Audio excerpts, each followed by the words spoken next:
Quiet. You're nothing but trouble. Please stop. I didn't mean to. You're always sorry. Can't you do anything right, Sanny? I'm sorry. I didn't mean to spill it.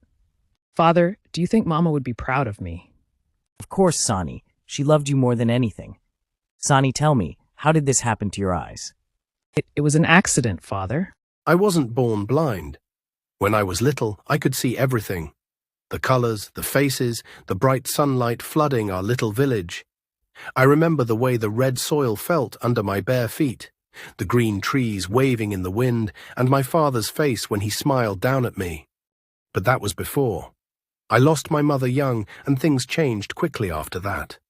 I still remember the day my father brought Aisha to our home. She was my stepmother, but I wanted to love her. I wanted to believe that somehow she could fill the hole my mother had left behind. I tried to make her like me, to earn her warmth.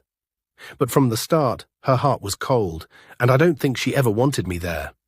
In the beginning, it was small things, scolding me for things I hadn't done, blaming me when anything went wrong.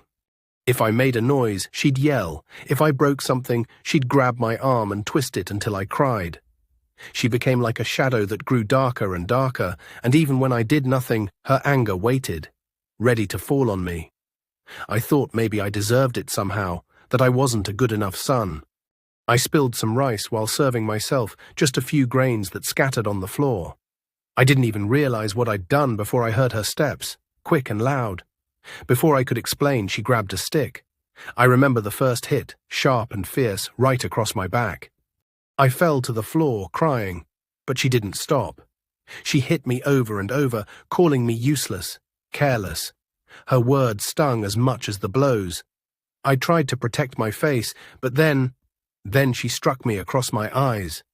The pain was beyond anything I had ever felt. It was blinding, searing. I remember screaming, and then darkness. I thought it was temporary, that the light would come back any moment. But it didn't. Days passed and the darkness stayed. My father took me to healers, but no one could fix what she'd broken. I knew then that I'd never see again. The faces I'd loved, the colors of my village, the trees, the sky, all of it was gone, just like that. I never got to say goodbye to the world I'd known. People always ask me, Sani, what happened to your eyes? And I tell them I had an accident. I keep the truth inside, hidden away, because part of me still wants to protect my father from knowing the woman he married took my sight. But I'm learning to live with the darkness now. I've found other ways to understand the world. I listen more closely to voices, footsteps, the birds in the trees. I feel the wind on my face, and I let it guide me. And somewhere inside, I keep a little light. A light that Aisha could never take from me. In my heart, my world is still bright, and no matter how dark it gets, I hold on to that light,